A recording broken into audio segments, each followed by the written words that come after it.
ngizama ukulibala ukubona amaliba kuyangikhumbuza ukuthi kwake kwamnandi ekhaya. Noma ngizama ukubamba izinyembezi kepha imjunje efika emva kokubaphakela ngethemba lokuthi bazoqhamuka iyangidla. Bathi indoda ayikhali shuthi mina kungifanele ukubizwa ngendoda ngoba usizi lilotshiwe emqondweni wami akusiza ukuziqinisa ngoba umhlaba ubuye ungikhumbuze ngeziyalo zabe zazingiqinisa.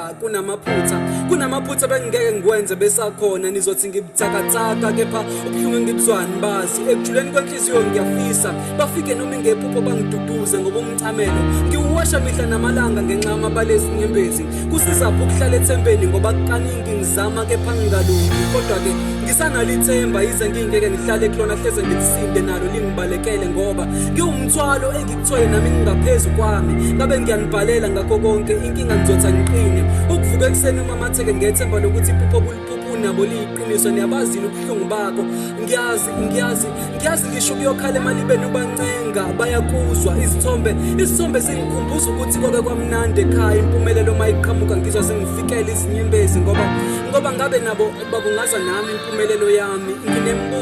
Nginembuzo engaphenduleki edingabona izolo bekumnandi sijabula ndawonye kepha njalo ngoDisemba I always remember ukuthi ngabe sindawonye together. Izinyembezi zigobhoza zidlula umkhomazi nothukela kodwa ngisanethembi yophinde ibonane ngokusa ngoba mangivala amehlo ngivakashelwa ubuthongo ngizizwa ngiphephile mangimbona hleze ibonane endaweni engcono nenokuthula nashiya umsinde emhlabeni nakhetha ukuthula mase sengisinta izinkinga novika nizongithula ngoba leli joka ngilithwela lilula. Ngivuka nsuku zonke nezinyembezi angisenawo namandla okuzisula. Ngivuka nsuku zonke nezinyembezi angisenawo ngisho amandla okuzisula.